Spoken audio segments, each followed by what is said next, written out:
Chapter 17. The storm breaks. And now it was that the trouble which at first had been but a cloud as large as a man's hand began to loom very black and big upon our horizon, namely, Sorais' preference for Sir Henry. I saw the storm drawing nearer and nearer, and so, poor fellow, did he. The affection of so lovely and highly placed a woman was not a thing that could in a general way be considered a calamity by any man, but, situated as Curtis was, it was a grievous burden to bear. To begin with, Nyleptha, though altogether charming, was, it must be admitted, of a rather jealous disposition, and was sometimes apt to visit on her lover's head her indignation at the marks of what Alphonse would have called the distinguished consideration with which her royal sister favored him. Then the enforced secrecy of his relation to Nyleptha prevented Curtis from taking some opportunity of putting a stop, or trying to put a stop, to this false condition of affairs, by telling Sorais, in a casual but confidential way, that he was going to marry her sister. A third sting in Sir Henry's honey was that he knew that Good was honestly and sincerely attached to the ominous-looking but most attractive lady of the night. Indeed, poor Baudoin was wasting himself to a shadow of his fat and jolly self about her, his face getting so thin that his eyeglass would scarcely stick in it, while she, with a sort of careless coquetry, just gave him encouragement enough to keep him going, thinking, no doubt, that he might be useful as a stalking horse. I tried to give him a hint, in as delicate a way as I could, but he flew into a huff and would not listen to me, so I was determined to let ill along, for fear of making it worse. Poor Good, he really was very ludicrous in his distress, and went in for all sorts of absurdities, under the belief that he was advancing his suit. One of them was the writing, with the assistance of one of the grave and revered signers who instructed us, and who, whatever may have been the measure of his erudition, did not understand how to scan a line, of a most interminable Zu-Vendi love song, of which the continually recurring refrain was something about I will kiss thee, oh yes, I will kiss thee. Now among the Zu-Vendi it is a common and most harmless thing for young men to serenade ladies at night, as I believe they do in the southern countries of Europe, and sing all sorts of nonsensical songs to them. The young men may or may not be serious, but no offense is meant and none is taken, even by ladies of the highest rank, who accept the whole thing as an English girl would a gracefully turned compliment. Availing himself of this custom, Good bethought him that would serenade Sorais, whose private apartments, together with those of her maidens, were exactly opposite our own, on the further side of a narrow courtyard which divided one section of the great palace from another. Accordingly, having armed himself with the native zither, on which, being an adept with the light guitar, he had easily learned to strum, he proceeded at midnight, the fashionable hour for this sort of caterwauling, to make night hideous with his amorous yells.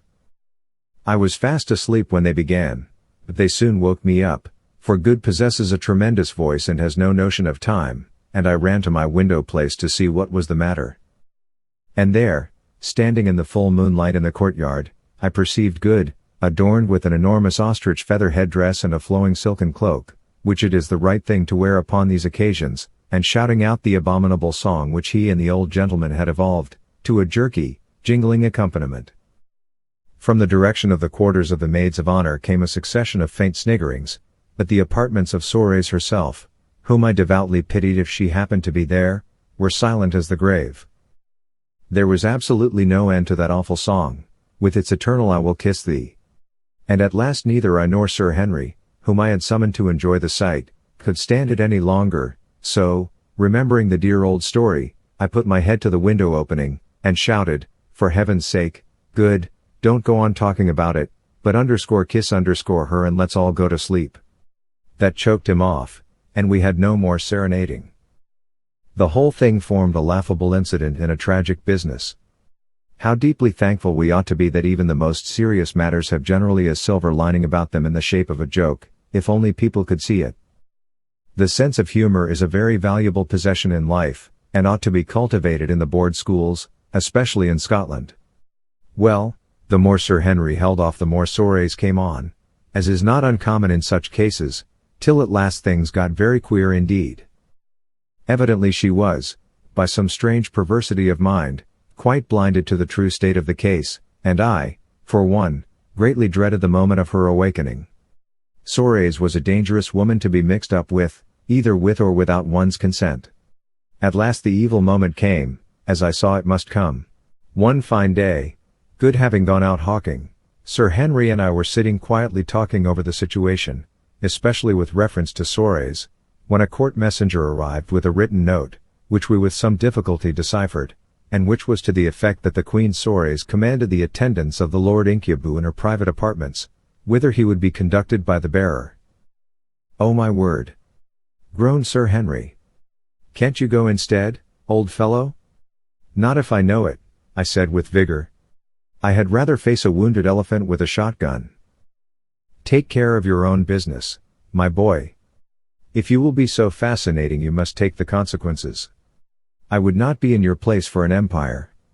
You remind me of when I was going to be flogged at school and the other boys came to console me," he said gloomily. "What right has this queen to command my attendance, I should like to know? I won't go." "But you must, you are one of her officers and bound to obey her, and she knows it. And after all it will soon be over." "That's just what they used to say," he said again. "I only hope she won't put a knife into me. I believe that she is quite capable of it." And off he started very faint-heartedly, and no wonder. I sat and waited, and at the end of about 45 minutes he returned, looking a good deal worse than when he went. "Give me something to drink," he said hoarsely. I got him a cup of wine, and asked what was the matter. "What is the matter? Why, if ever there was trouble there's trouble now. You know when I left you? Well, I was shown straight into Sorais' private chamber, and a wonderful place it is, and there she sat, quite alone, upon a silken couch at the end of the room, playing gently upon that zither of hers. I stood before her, and for a while she took no notice of me, but kept on playing and singing a little, and very sweet music it was. At last she looked up and smiled. 'So thou art come,' she said. 'I thought perchance thou hadst gone about the Queen Nyleptha's business.' 'Thou art ever on her business, and I doubt not a good servant and a true.' To this I merely bowed, and said I was there to receive the Queen's word. 'Ah yes, I would talk with thee, but be thou seated. It wearies me to look so high,' and she made room for me beside her on the couch, placing herself with her back against the end, so as to have a view of my face. 'It is not meet,' I said, 'that I should make myself equal with the Queen.' 'I said be seated,' was her answer, so I sat down, and she began to look at me with those dark eyes of hers.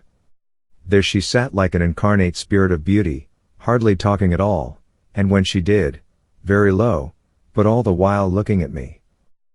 There was a white flower in her black hair, and I tried to keep my eyes on it and count the petals, but it was of no use.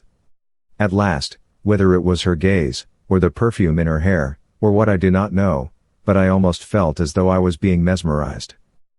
At last she roused herself. "Incubu," she said, "lovest thou power?" I replied that I supposed all men loved power of one sort or another. "Thou shalt have it," she said.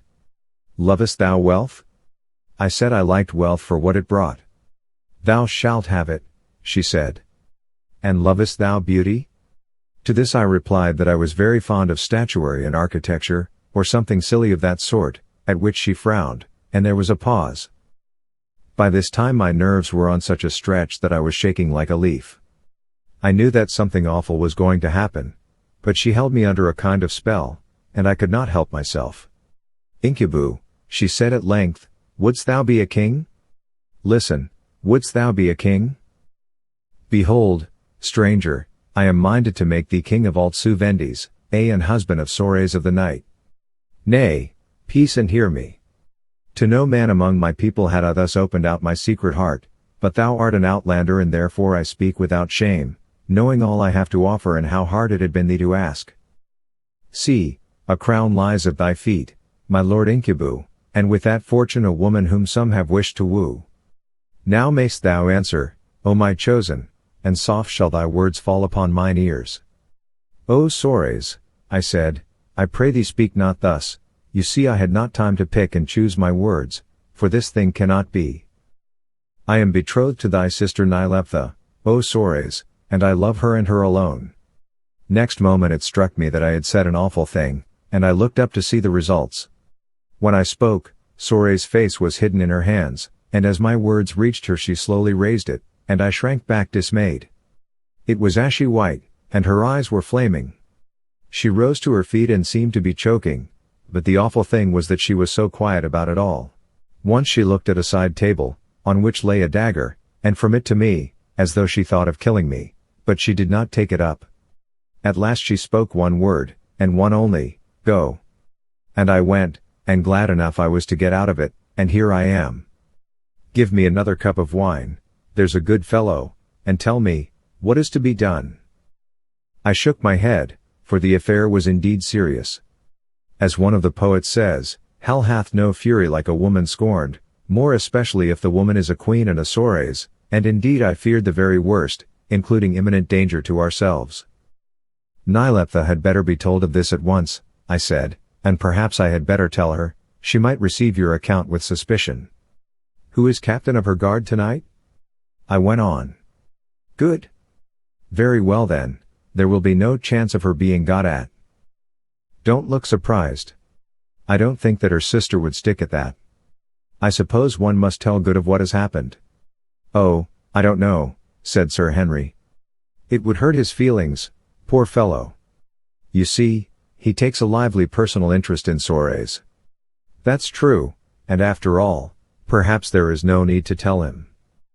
He will find out the truth soon enough. Now, you mark my words, Sorais will throw in her lot with Nasta, who is sulking up in the north there, and there will be such a war as has not been known in Zu-Vendis for centuries. Look there. And I pointed to 2 court messengers, who were speeding away from the door of Sorais' private apartments. Now follow me, and I ran up a stairway into an outlook tower that rose from the roof of our quarters, taking the spyglass with me, and looked out over the palace wall. The first thing we saw was one of the messengers speeding towards the temple, bearing, without any doubt, the queen's word to the high priest Aegon, but for the other I searched in vain. Presently, however, I spied a horseman riding furiously through the northern gate of the city, and in him I recognized the other messenger. Ah! I said, Sorais is a woman of spirit. She is acting at once, and will strike quick and hard. You have insulted her, my boy, and the blood will flow in rivers before the stain is washed away, and yours with it, if she can get hold of you. Well, I'm off to Nyleptha. Just you stop where you are, old fellow, and try to get your nerves straight again. You'll need them all, I can tell you, unless I have observed human nature in the rough for 50 years for nothing. And off I went accordingly. I gained audience of the queen without trouble. She was expecting Curtis, and was not best pleased to see my mahogany-colored face instead. Is there aught wrong with my lord, Macumazahn, that he waits not upon me? Say, is he sick? I said that he was well enough, and then, without further ado, I plunged into my story and told it from beginning to end. Oh, what a rage she flew into! It was a sight to see her, she looked so lovely. How darest thou come to me with such a tale? She cried. It is a lie to say that my lord was making love to Sorais, my sister.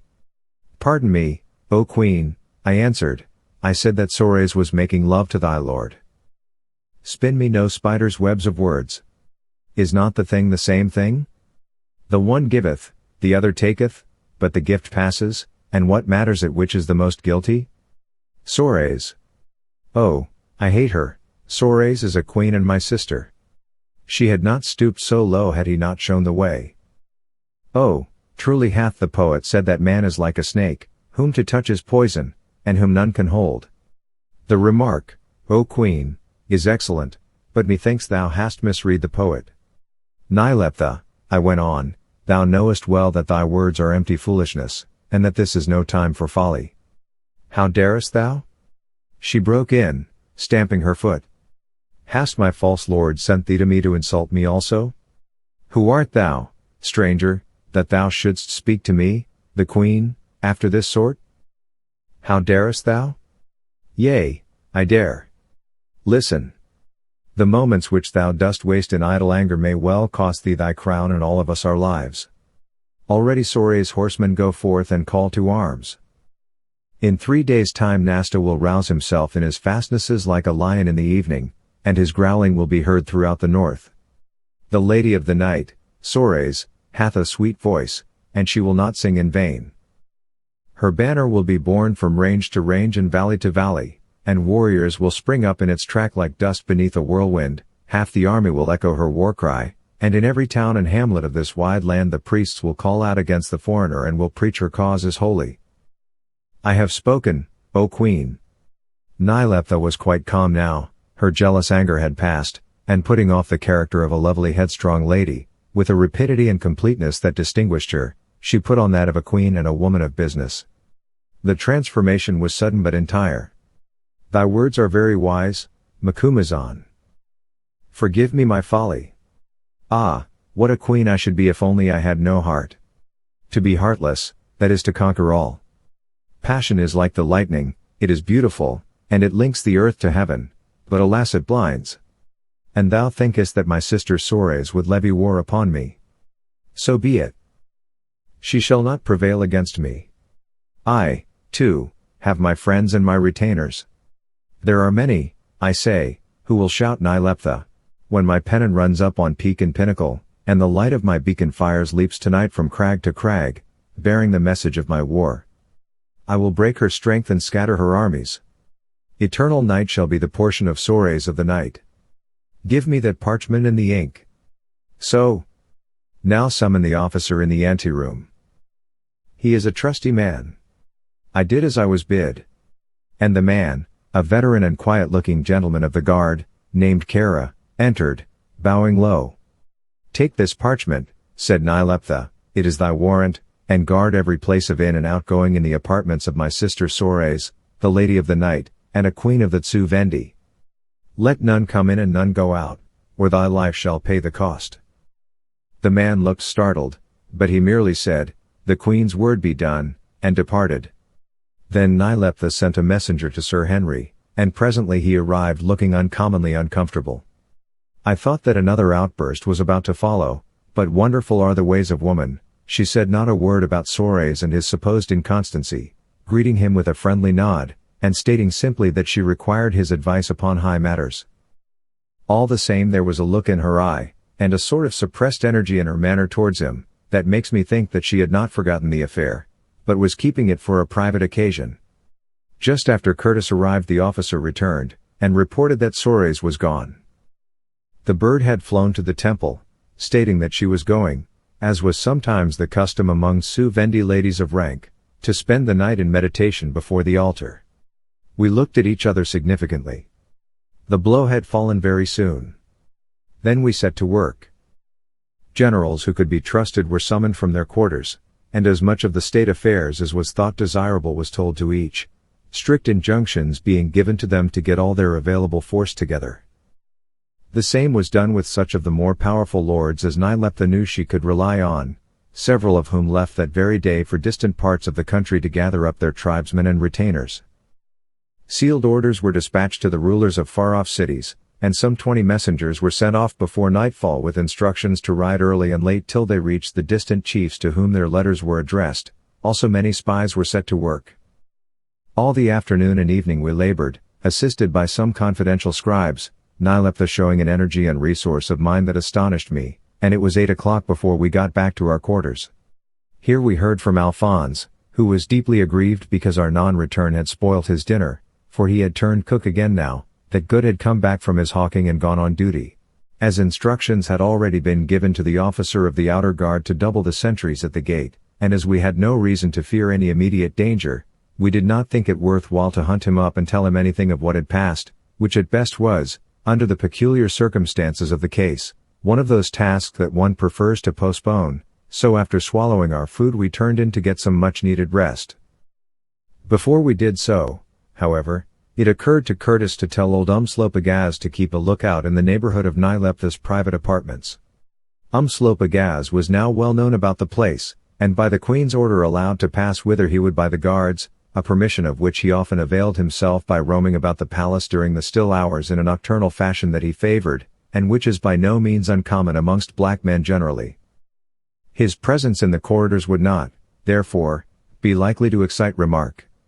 Without any comment the Zulu took up his axe and departed, and we also departed to bed. I seemed to have been asleep but a few minutes when I was awakened by a peculiar sensation of uneasiness.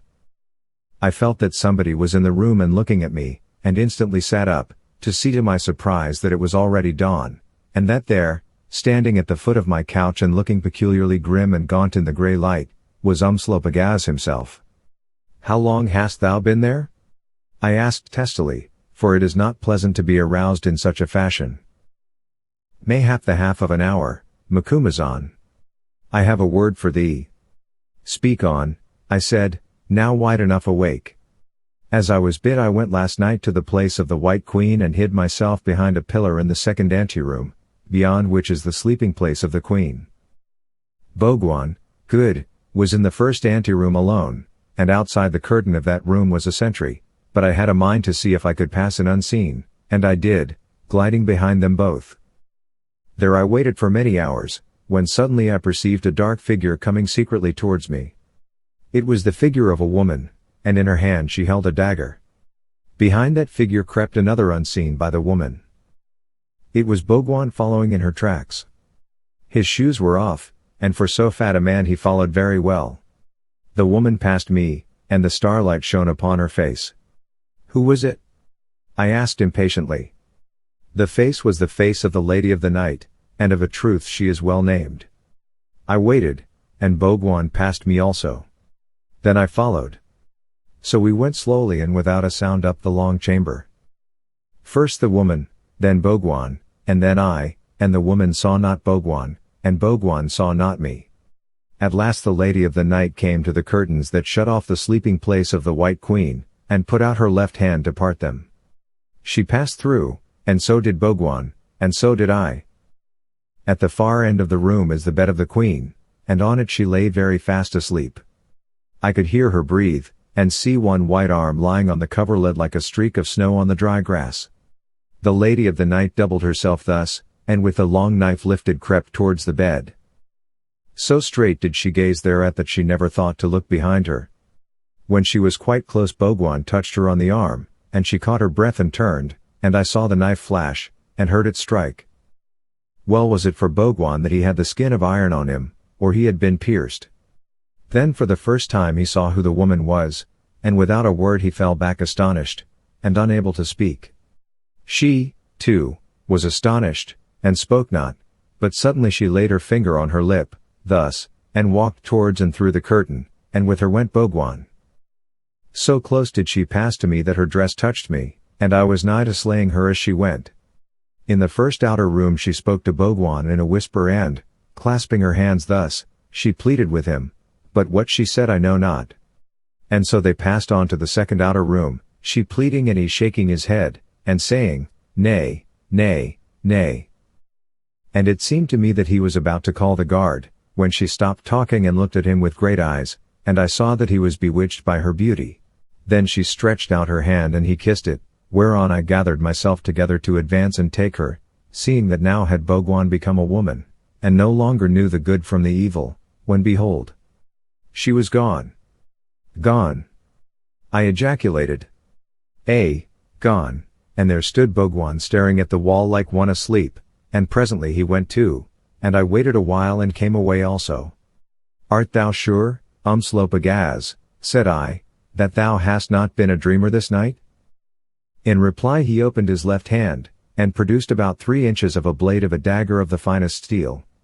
"If I be, Macumazahn, behold what the dream left with me." The knife broke upon Bhogwan's bosom, and as I passed I picked this up in the sleeping place of the White Queen.